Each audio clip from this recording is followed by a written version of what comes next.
The Adventure of Black Peter. I have never known my friend to be in better form, both mental and physical, than in the year '95. His increasing fame had brought with it an immense practice, and I should be guilty of an indiscretion if I were even to hint at the identity of some of the illustrious clients who crossed our humble threshold in Baker Street. Holmes, however, like all great artists, lived for his art's sake, and, save in the case of the Duke of Holderness, I have seldom known him claim any large reward for his inestimable services. So unworldly was he, or so capricious, that he frequently refused his help to the powerful and wealthy where the problem made no appeal to his sympathies, while he would devote weeks of most intense application to the affairs of some humble client whose case presented those strange and dramatic qualities which appealed to his imagination and challenged his ingenuity. In this memorable year '95, a curious and incongruous succession of cases had engaged his attention, ranging from his famous investigation of the sudden death of Cardinal Tosca, an inquiry which was carried out by him at the express desire of His Holiness the Pope, down to his arrest of Wilson, the notorious canary trainer, which removed a plague spot from the East End of London. Close on the heels of these two famous cases came the tragedy of Woodman's Lee, and the very obscure circumstances which surrounded the death of Captain Peter Carey. No record of the doings of Mr. Sherlock Holmes would be complete which did not include some account of this very unusual affair. During the first week of July, my friend had been absent so often and so long from our lodgings that I knew he had something on hand. The fact that several rough-looking men called during that time and inquired for Captain Basil made me understand that Holmes was working somewhere under one of the numerous disguises and names with which he concealed his own formidable identity.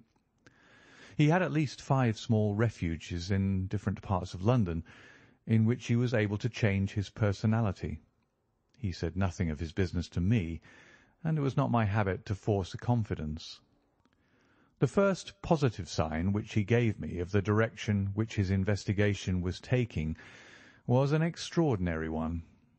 He had gone out before breakfast, and I had sat down to mine when he strode into the room, his hat upon his head, and a huge barbed-headed spear tucked like an umbrella under his arm. "Good gracious, Holmes," I cried, "you don't mean to say that you've been walking about London with that thing?" "I drove to the butcher's and back." "The butcher's?" "And I return with an excellent appetite. There can be no question, my dear Watson, of the value of exercise before breakfast. But I am prepared to bet that you will not guess the form that my exercise has taken." "I will not attempt it." He chuckled as he poured out the coffee. "If you could have looked into Allardyce's back shop, you would have seen a dead pig swung from a hook in the ceiling, and a gentleman in his shirt-sleeves furiously stabbing at it with this weapon. I was that energetic person, and I have satisfied myself that by no exertion of my strength can I transfix the pig with a single blow. Perhaps you would care to try." "Not for worlds. But why were you doing this?" "Because it seemed to me to have an indirect bearing upon the mystery of Woodman's Lee. Ah, Hopkins, I got your wire last night, and I have been expecting you. Come and join us." Our visitor was an exceedingly alert man, 30 years of age, dressed in a quiet tweed suit, but retaining the erect bearing of one who was accustomed to official uniform. I recognized him at once as Stanley Hopkins, a young police inspector for whose future Holmes had high hopes, while he in turn professed the admiration and respect of a pupil for the scientific methods of the famous amateur. Hopkins's brow was clouded, and he sat down with an air of deep dejection. "No, thank you, sir. I breakfasted before I came round. I spent the night in town, for I came up yesterday to report." "And what have you to report?" "Failure, sir. Absolute failure." "You have made no progress?" "None."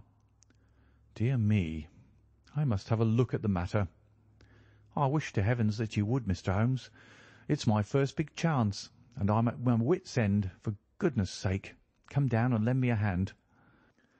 Well, well, it just happens that I have already read all the available evidence, including the report of the inquest, with some care. By the way, what do you make of that tobacco pouch found on the scene of the crime? Is there no clue there?" Hopkins looked surprised. "It was the man's own pouch, sir. His initials were inside it, and it was of sealskin, and he was an old sealer." "But he had no pipe?" "No, sir, we could find no pipe. Indeed, he smoked very little, and yet he might have kept some tobacco for his friends." "No doubt. I only mention it because if I had been handling the case I should have been inclined to make that the starting point of my investigation. However, my friend Dr. Watson knows nothing of this matter, and I should be none the worse for hearing the sequence of events once more. Just give us some short sketches of the essentials." Stanley Hopkins drew a slip of paper from his pocket. "I have a few dates here which will give you the career of the dead man. Captain Peter Carey.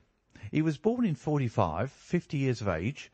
He was a most daring and successful seal and whale fisher. In 1883 he commanded the steam sealer Sea Unicorn of Dundee. He had then had several successful voyages in succession, and in the following year, 1884, he retired. After that he travelled for some years, and finally he bought a small place called Woodman's Lee near Forest Row in Sussex. There he has lived for 6 years, and there he died just a week ago today. There were some most singular points about the man. In ordinary life he was a strict Puritan, a silent, gloomy fellow. His household consisted of his wife, his daughter, aged 20, and 2 female servants.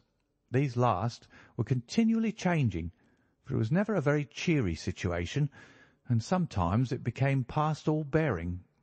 The man was an intermittent drunkard, and when he had the fit on him he was a perfect fiend.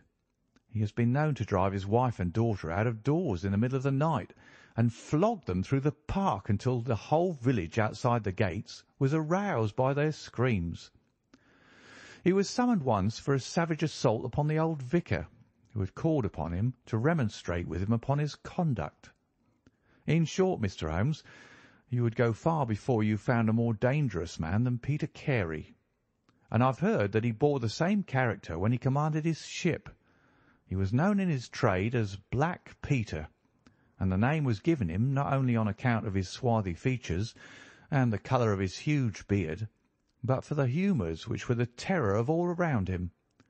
I need not say that he was loathed and avoided by every one of his neighbours, and that I have not heard one single word of sorrow about his terrible end. You must have read in the account of the inquest about the man's cabin, Mr. Holmes, but perhaps your friend here has not heard of it. He had built himself a wooden outhouse. He always called it the cabin, a few hundred yards from his house, and it was here that he slept every night. It was a little single-roomed hut, 16 feet by 10. He kept the key in his pocket, made his own bed, cleaned it himself, and allowed no other foot to cross the threshold. There are small windows on each side which were covered by curtains and never opened. One of these windows was turned towards the high road, and when the light burned in it at night the folk used to point it out to each other and wonder what Black Peter was doing in there. That's the window, Mr. Holmes, which gave us one of the few bits of positive evidence that came out at the inquest. You remember that a stonemason named Slater, walking from Forest Row about 1 o'clock in the morning, 2 days before the murder, stopped as he passed the grounds and looked at the square of light still shining among the trees. He swears that the shadow of a man's head turned sideways was clearly visible on the blind, and that this shadow was certainly not that of Peter Carey, whom he knew well. It was that of a bearded man, but the beard was short and bristled forward in a way very different from that of the captain. So he says, but he had been 2 hours in the public house, and it is some distance from the road to the window. Besides, this refers to the Monday, and the crime was done upon the Wednesday.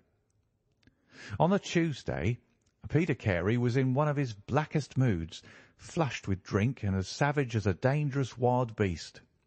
He roamed about the house, and the women ran for it when they heard him coming.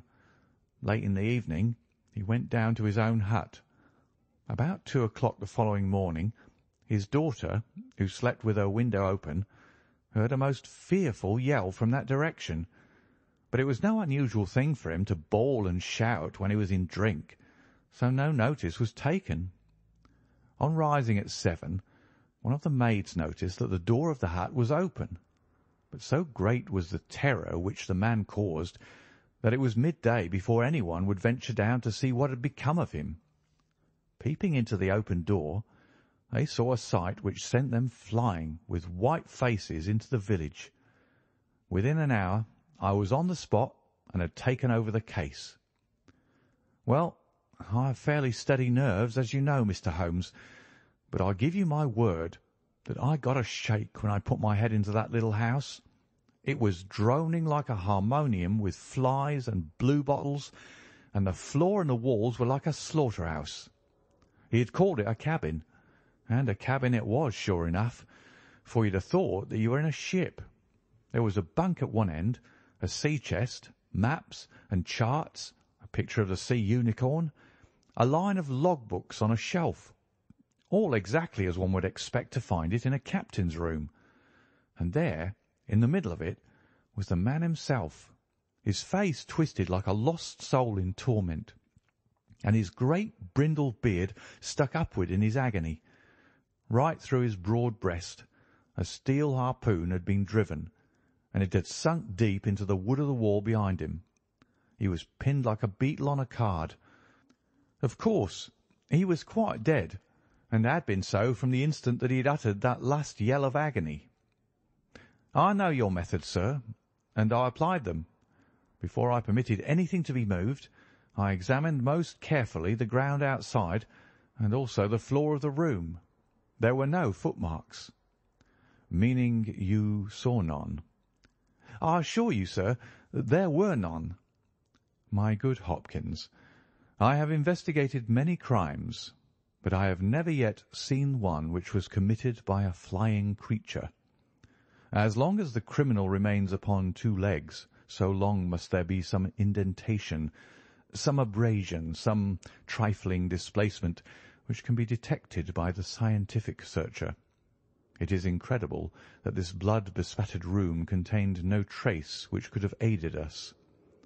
I understand, however, from the inquest that there were some objects which you failed to overlook. The young inspector winced at my companion's ironical comments. I was a fool not to call you in at the time, Mr. Holmes. However, that's past praying for now. Yes, there were several objects in the room which called for special attention. One was the harpoon with which the deed was committed. It had been snatched down from a rack on the wall. 2 others remained there, and there was a vacant place for the third.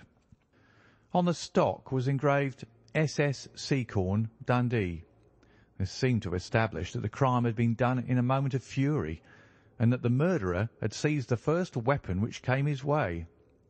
The fact that the crime was committed at 2 in the morning, and yet Peter Carey was fully dressed, suggested that he had had an appointment with the murderer, which is borne out by the fact that a bottle of rum and 2 dirty glasses stood upon the table. Yes, said Holmes, I think that both inferences are permissible. Was there any other spirit but rum in the room? Yes, and there was a tantalus containing brandy and whisky on the sea chest.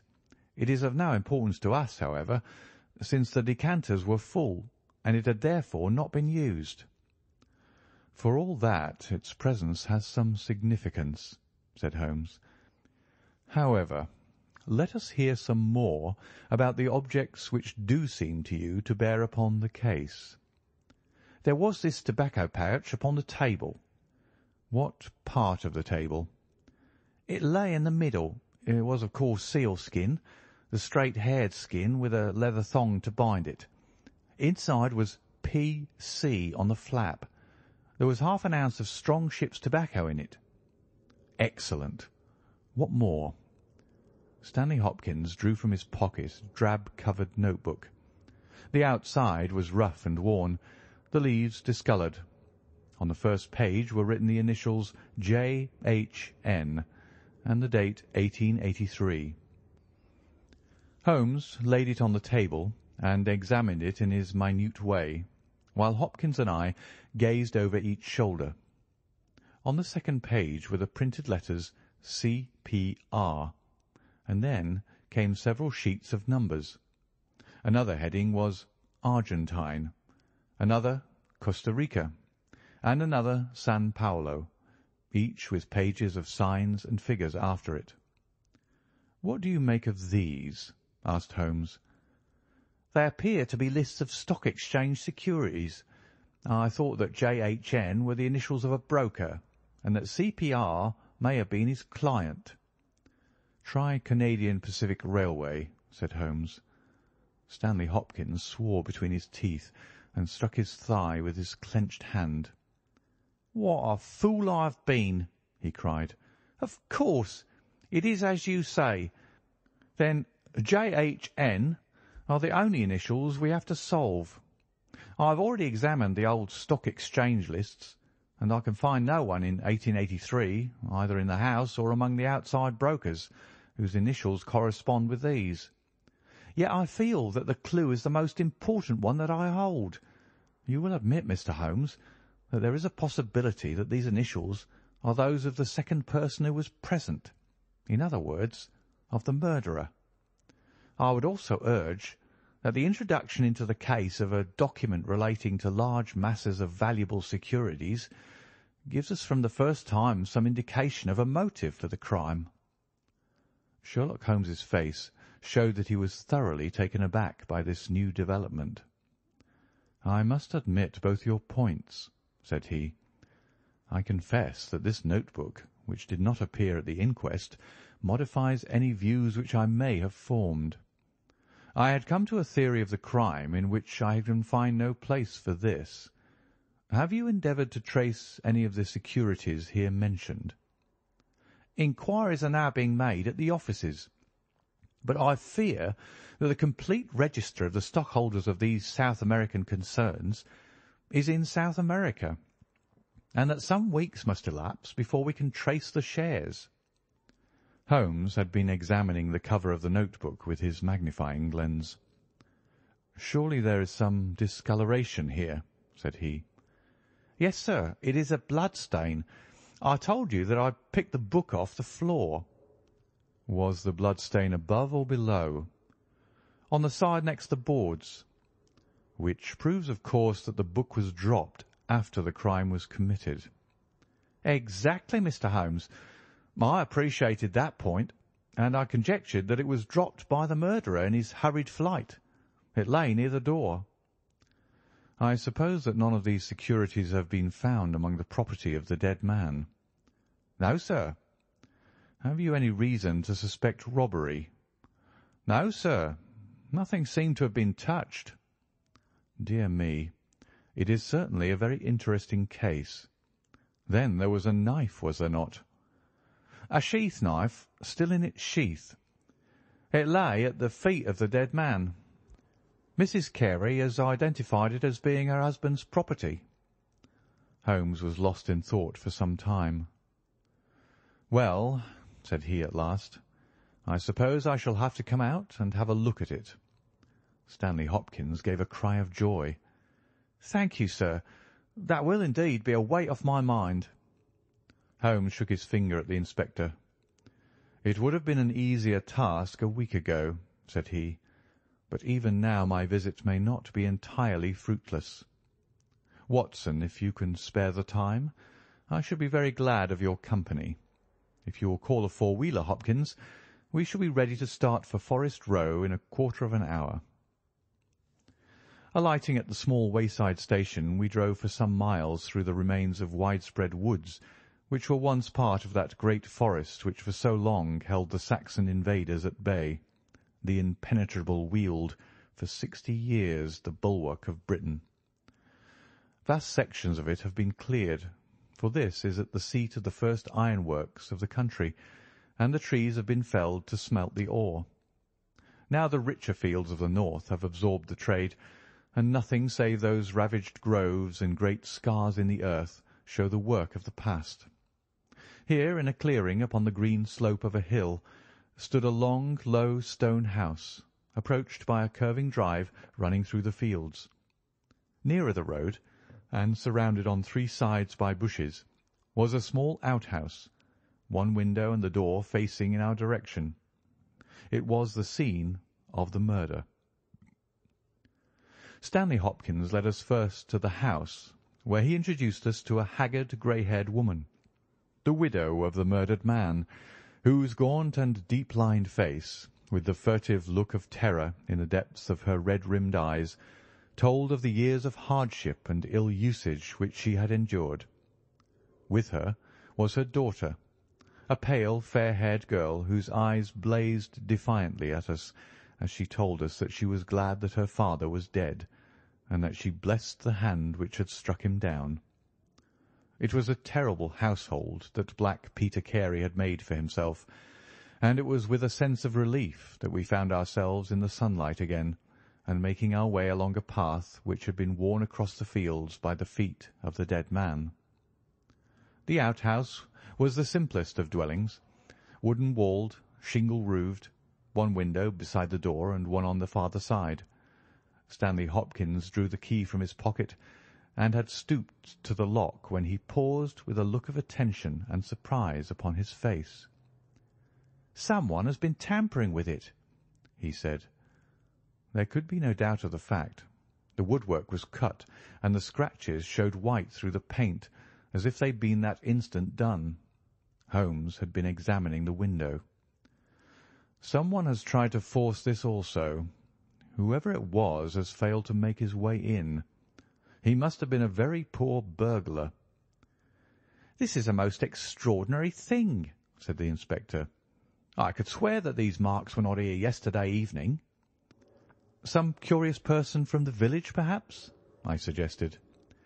"Very unlikely.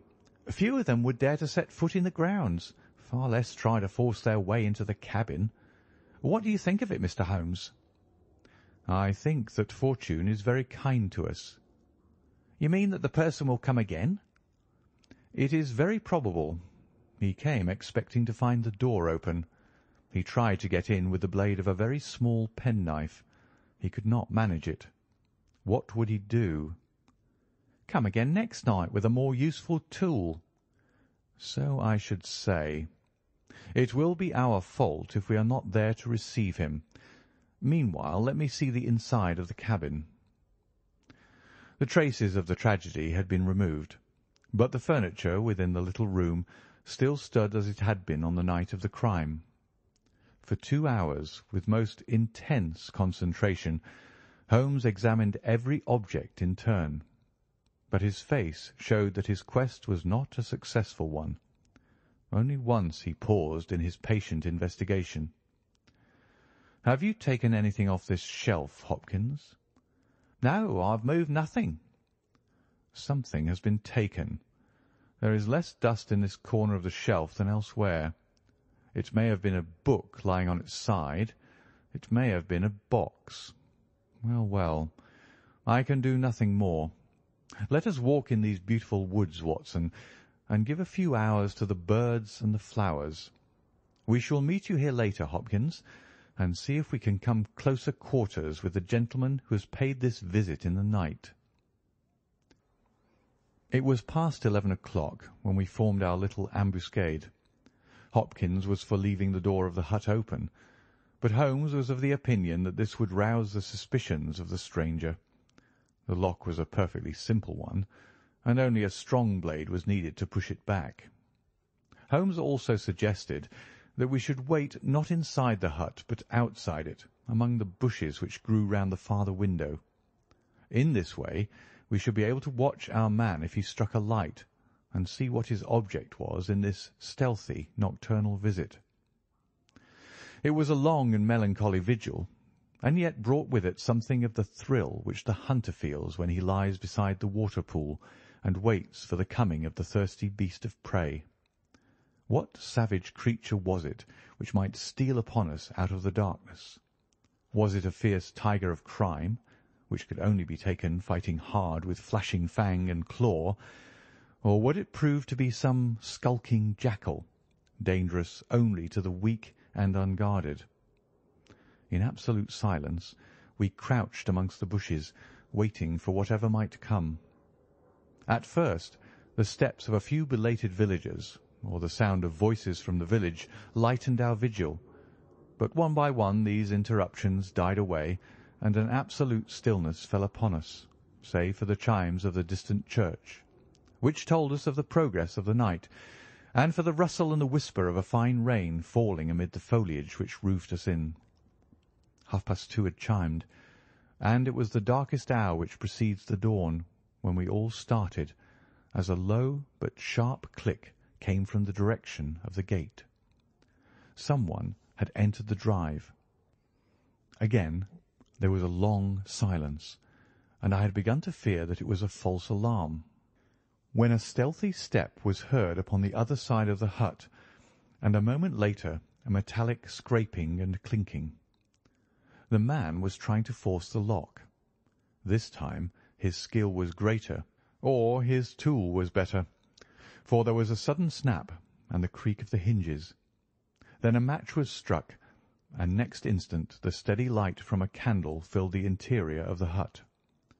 Through the gauze curtain our eyes were all riveted upon the scene within. The nocturnal visitor was a young man, frail and thin, with a black moustache which intensified the deadly pallor of his face. He could not have been much above 20 years of age. I have never seen any human being who appeared to be in such a pitiable fright, for his teeth were visibly chattering, and he was shaking in every limb. He was dressed like a gentleman, in Norfolk jacket and knickerbockers, with a cloth cap upon his head. We watched him, staring round with frightened eyes. Then he laid the candle end upon the table and disappeared from our view into one of the corners. He returned with a large book, one of the log-books which formed a line upon the shelves.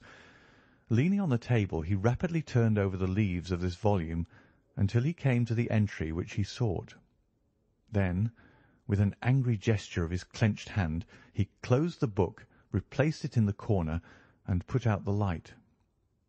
He had hardly turned to leave the hut when Hopkins's hand was on the fellow's collar, and I heard his loud gasp of terror as he understood that he was taken. The candle was relit, and there was our wretched captive, shivering and cowering in the grasp of the detective. He sank down upon the sea-chest and looked helplessly from one of us to the other. "Now, my fine fellow," said Stanley Hopkins, "who are you, and what do you want here?" The man pulled himself together and faced us with an effort at self-composure. "You are detectives, I suppose," said he. "You imagine I am connected with the death of Captain Peter Carey. I assure you that I am innocent." "We'll see about that," said Hopkins. "First of all, what is your name?" "It is John Hopley Nelligan." I saw Holmes and Hopkins exchange a quick glance. "What are you doing here?" "Can I speak confidentially?" "No, certainly not." "Why should I tell you?" "If you have no answer, it may go badly with you at the trial." The young man winced. "Well, I will tell you," he said. "Why should I not? And yet I hate to think of this old scandal gaining a new lease of life. Did you ever hear of Dawson and Nelligan?" I could see from Hopkins' face that he never had, but Holmes was keenly interested. "You mean the West Country bankers," said he. "They failed for £1 million, ruined half the county families of Cornwall, and Nelligan disappeared." "Exactly. Nelligan was my father." At last we were getting something positive, and yet it seemed a long gap between an absconding banker and Captain Peter Carey pinned against the wall with one of his own harpoons. We all listened intently to the young man's words. "It was my father who was really concerned. Dawson had retired. I was only 10 years of age at the time, but I was old enough to feel the shame and horror of it all. It has always been said that my father stole all the securities and fled. It is not true. It was his belief that if he were given time in which to realize them, all would be well and every creditor paid in full. He started in his little yacht for Norway just before the warrant was issued for his arrest. I can remember that last night, when he bade farewell to my mother. He left us a list of the securities he was taking, and he swore that he would come back with his honour cleared, and that none who had trusted him would suffer. Well, no word was ever heard from him again. Both the yacht and he vanished utterly. We believed, my mother and I, that he and it, with the securities that he had taken with him, were at the bottom of the sea. We had a faithful friend, however, who is a business man, and it was he who discovered some time ago that some of the securities which my father had with him had reappeared on the London market. You can imagine our amazement. I spent months in trying to trace them, and at last, after many doubtings and difficulties, I discovered that the original seller had been Captain Peter Carey, the owner of this hut. Naturally, I made some inquiries about the man. I found that he had been in command of a whaler which was due to return from the Arctic seas at the very time when my father was crossing to Norway. The autumn of that year was a stormy one, and there was a long succession of southerly gales. My father's yacht may well have been blown to the north, and there met by Captain Peter Carey's ship. If that was so, what had become of my father? In any case, if I could prove from Peter Carey's evidence how these securities came on the market, it would be a proof that my father had not sold them, and that he had no view to personal profit when he took them. I came down to Sussex with the intention of seeing the captain, but it was at this moment that his terrible death occurred. I read at the inquest a description of his cabin, in which it stated that the old logbooks of his vessel were preserved in it. It struck me that if I could see what occurred in the month of August 1883 on board the Sea Unicorn, I might settle the mystery of my father's fate. I tried last night to get at these logbooks, but was unable to open the door. To-night I tried again and succeeded, but I find that the pages which deal with that month have been torn from the book. It was at that moment I found myself a prisoner in your hands." "Is that all?" asked Hopkins. "Yes, that is all." His eyes shifted as he said, "You have nothing else to tell us?" He hesitated. "No, there is nothing." "You have not been here before last night?" "No." "Then how do you account for that?" cried Hopkins, as he held up the damning notebook with the initials of our prisoner on the first leaf and the blood stain on the cover. The wretched man collapsed. He sank his face in his hands and trembled all over. "Where did you get it?" he groaned. "I didn't know. I thought I'd lost it at the hotel." "That's enough," said Hopkins sternly. "Whatever else you have to say, you must say it in court. You will walk down with me now to the police station. Well, Mr. Holmes, I am very much obliged to you and to your friend for coming down to help me. As it turns out, your presence was unnecessary, and I would have brought the case to this successful issue without you. But, none the less, I am grateful. Rooms have been reserved for you at the Bramley Hotel, so we can all walk down to the village together." "Well, Watson, what do you think of it?" asked Holmes as we travelled back next morning. "I can see that you're not satisfied."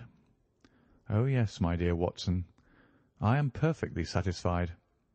At the same time, Stanley Hopkins's methods do not commend themselves to me. I am disappointed in Stanley Hopkins. I had hoped for better things from him. One should always look for a possible alternative and provide against it. It is the first rule of criminal investigation." "What, then, is the alternative?" The line of investigation which I have myself been pursuing. It may give us nothing, I cannot tell, but at least I shall follow it to the end. Several letters were waiting for Holmes at Baker Street. He snatched one of them, opened it, and burst out into a triumphant chuckle of laughter. "Ha! Excellent, Watson! The alternative develops. Have you telegraph forms? Just write a couple of messages for me. Sumner, shipping agent, Ratcliffe Highway. Send 3 men on to arrive 10 tomorrow morning, Basil. That's my name in those parts. And the other is Inspector Stanley Hopkins, 46 Lord Street, Brixton. Come breakfast tomorrow at 9:30. Important. Wire if unable to come. Sherlock Holmes. There, Watson. This infernal case has haunted me for 10 days. I hereby banish it completely from my presence. Tomorrow I trust that we shall hear the last of it forever." Sharp at the hour named, Inspector Stanley Hopkins appeared, and we sat down together to the excellent breakfast which Mrs. Hudson had prepared. The young detective was in high spirits at his success. "You really think that your solution must be correct?" asked Holmes. "I could not imagine a more complete case." "It did not seem to me conclusive." "You astonish me, Mr. Holmes. What more could one ask for?" "Does your explanation cover every point?" "Undoubtedly. I find that young Nelligan arrived at the Bramley Hotel on the very day of the crime. He came on the pretence of playing golf. His room was on the ground floor, and he could get out when he liked. That very night he went down to the Woodman's Lee, saw Peter Carey at the hut, quarrelled with him and killed him with the harpoon. Then, horrified by what he'd done, he fled out of the hut, dropping the notebook which he had brought with him in order to question Peter Carey about those different securities. You may have observed that some of them were marked with ticks and the others, the great majority, were not. Those which are ticked have been traced on the London market, but the others, presumably, were still in the possession of Carey, and young Nelligan, according to his own account, was anxious to recover them in order to do the right thing by his father's creditors. After his flight, he did not dare to approach the hut again for some time, but at last he forced himself to do so in order to obtain the information which he needed. Surely that is all simple and obvious." Holmes smiled and shook his head. "It seems to me to have only one drawback, Hopkins, and that is that it is intrinsically impossible. Have you tried to drive a harpoon through a body?" "No." "Tut, tut, my dear sir. You must really pay attention to these details. My friend Watson could tell you that I spent a whole morning in that exercise. It is no easy matter, and requires a strong and practised arm. But this blow was delivered with such violence that the head of the weapon sank deep into the wall. Do you imagine that this anemic youth was capable of so frightful an assault? Is he the man who hobnobbed in rum and water with Black Peter in the dead of the night? Was it his profile that was seen on the blind 2 nights before? No, no, Hopkins. It is another and more formidable person for whom we must seek." The detective's face had grown longer and longer during Holmes's speech. His hopes and his ambitions were all crumbling about him, but he would not abandon his position without a struggle. "You can't deny that Nelligan was present that night, Mr. Holmes. The book will prove that. I fancy that I have evidence enough to satisfy a jury, even if you are able to pick a hole in it. Besides, Mr. Holmes, I have laid my hand upon my man. As to this terrible person of yours, where is he?" "I rather fancy that he is on the stair," said Holmes serenely. "I think, Watson, that you would do well to put that revolver where you can reach it." He rose and laid a written paper upon a side table. "Now we are ready," said he. There had been some talking in gruff voices outside, and now Mrs. Hudson opened the door to say that there were 3 men inquiring for Captain Basil. "Show them in one by one," said Holmes. The first who entered was a little Ribston pippin of a man, with ruddy cheeks and fluffy white side whiskers. Holmes had drawn a letter from his pocket. "What name?" he asked. "James Lancaster." "I am sorry, Lancaster, but the berth is full. Here is half a sovereign for your trouble. Just step into this room and wait there for a few minutes." The second man was a long, dried-up creature with lank hair and sallow cheeks. His name was Hugh Pattins. He also received his dismissal, his half-sovereign, and the order to wait. The third applicant was a man of remarkable appearance. A fierce, bulldog face was framed in a tangle of hair and beard, and two bold, dark eyes gleamed behind the cover of thick, tufted, overhung eyebrows. He saluted and stood sailor fashion, turning his cap round in his hands. "Your name?" asked Holmes. "Patrick Cairns." "Harpooner?" "Yes, sir. 26 voyages." "Dundee, I suppose?" "Yes, sir." "And ready to start with an exploring ship?" "Yes, sir." "What wages?" £8 a month." "Could you start at once?" "As soon as I get my kit." "Have you your papers?" "Yes, sir." He took a sheaf of worn and greasy forms from his pocket. Holmes glanced over them and returned them. "You are just the man I want," said he. "Here's the agreement on the side table. If you sign it, the whole matter will be settled." The seaman lurched across the room and took up the pen. "Shall I sign here?" he asked, stooping over the table. Holmes leaned over his shoulder and passed both hands over his neck. "This will do," said he. I heard a click of steel and a bellow like an enraged bull. The next instant Holmes and the seaman were rolling on the ground together.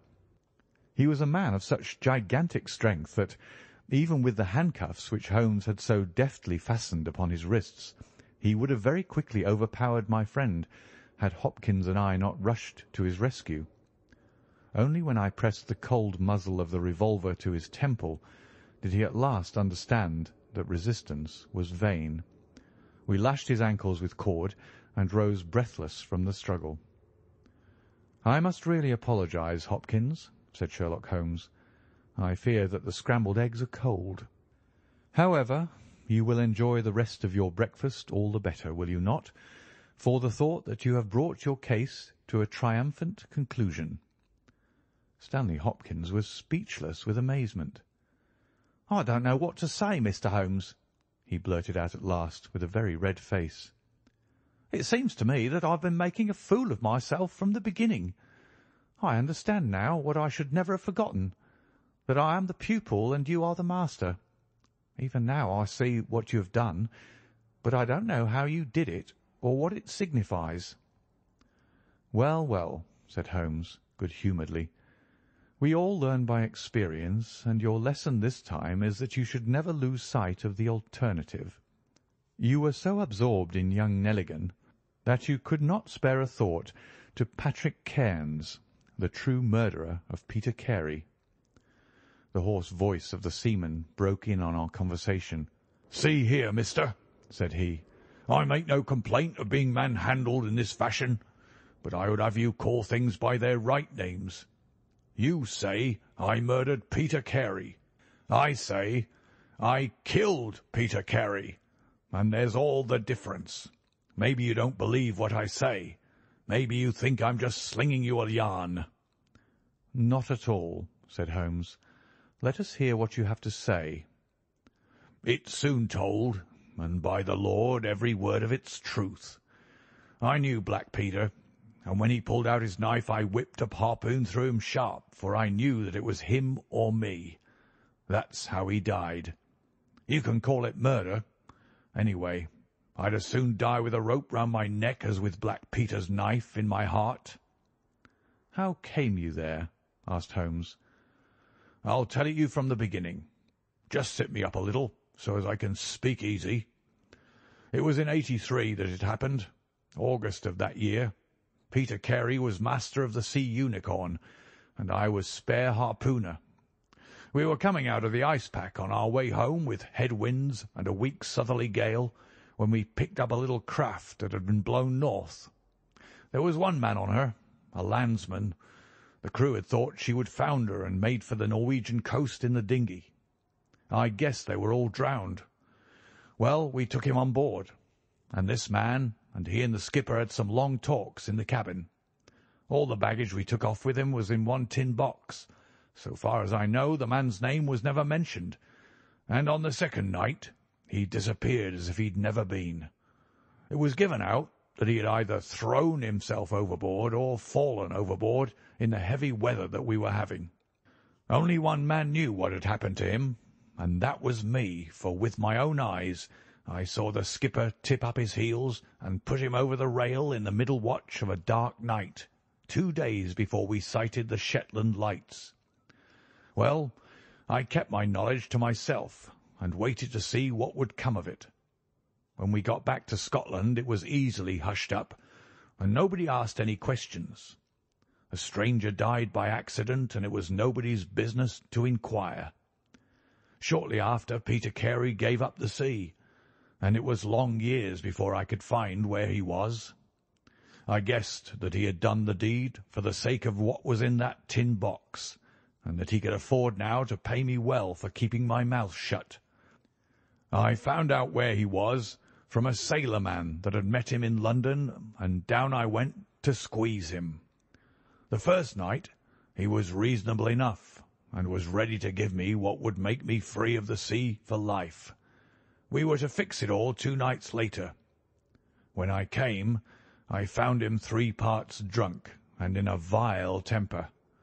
We sat down and we drank and we yarned about old times, but the more he drank, the less I liked the look on his face.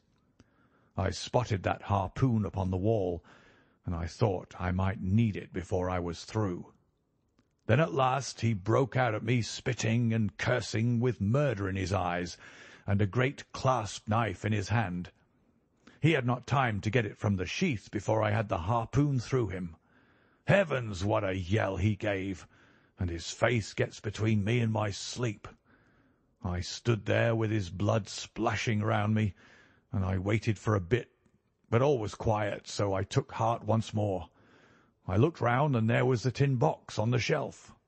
I had as much right to it as Peter Carey, anyhow, so I took it with me and left the hut. Like a fool I left my baccy pouch upon the table.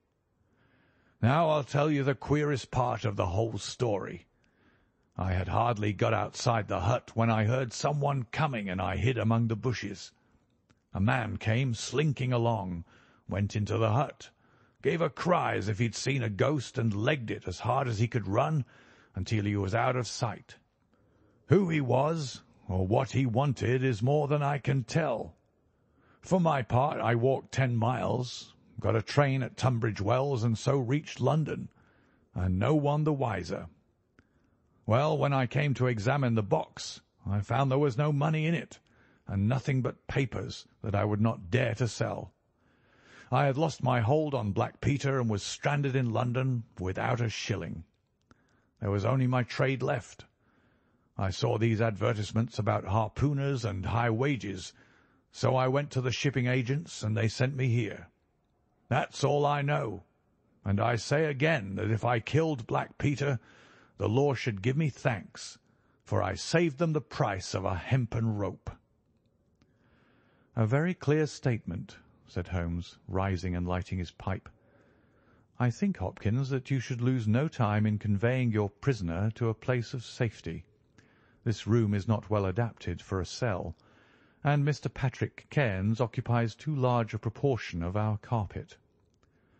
"Mr. Holmes," said Hopkins, "I do not know how to express my gratitude.